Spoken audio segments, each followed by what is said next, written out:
Now, if all goes well, a top reconciliation meeting is expected in Sudan this week between South Sudan's armed opposition leader, Riek Machar, and his rival, President Salva Kiir. Sudanese President Omar al-Bashir offered to host a meeting between the warring parties as regional leaders seek an end to the more than 4-year civil war in South Sudan. J'ajoute, Jerry, que les États-Unis ont publié mercredi dernier un projet de résolution du Conseil de sécurité des Nations Unies. The United States have published a communiqué as regards this on the UN draft that is preventing South Sudan's des 4 ans de combat au Soudan du Sud et exhorte les belligérants à respecter 3 accords de cessez-le-feu conclus depuis juillet 2016. And with us now is Luca Kuhl, a security expert based in New York. Thank you for joining us this morning, Luca. Luca, South Sudan's peace situation has moved back and forth with talks and a ceasefire and even international intervention.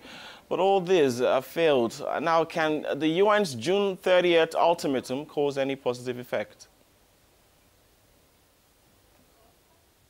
I think one should start first the fact that the South Sudan today is the one having the worst humanitarian crisis on the continent and probably in the world.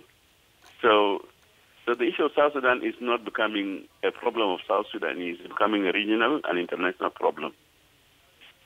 Because the bill for the humanitarian crisis is being paid by various donors. No country in the Security Council objected to the fact that to impose sanctions and arms embargo.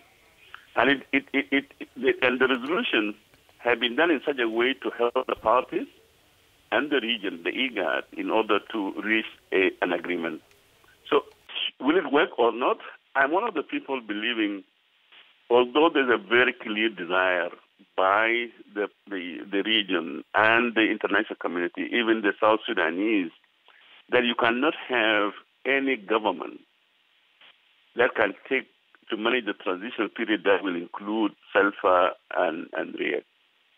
Yet we know for sure we cannot do without them.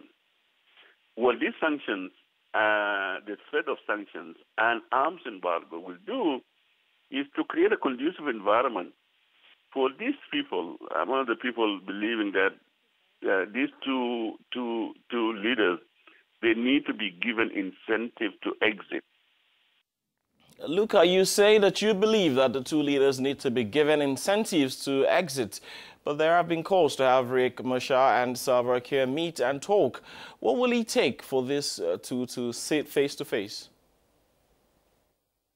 Yeah, I think it is possible. What is happening is that the IGAD Council of Ministers, they resolved for the first time the engagement of Dr. Riek in the peace talks. Second, they have urged that they have resolved also these two, they need to meet face to face. 3 initiatives are going on now. One, Sudan has initiated, and the Minister of Foreign Affairs visited Juba, and they got the consent from President Salva. And I think definitely Riek will be willing to go for this face-to-face meeting in Khartoum.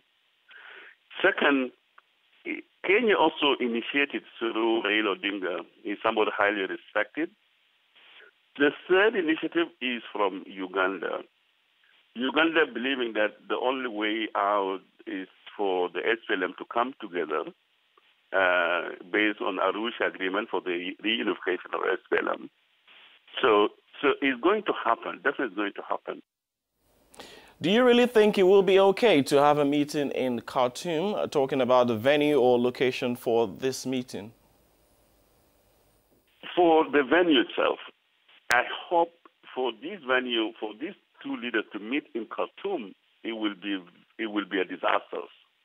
In a sense that Khartoum, by having a meeting in Khartoum, you will be shifting the focus, the initiative of IGAD, because IGAD, the venue has always been Addis Ababa.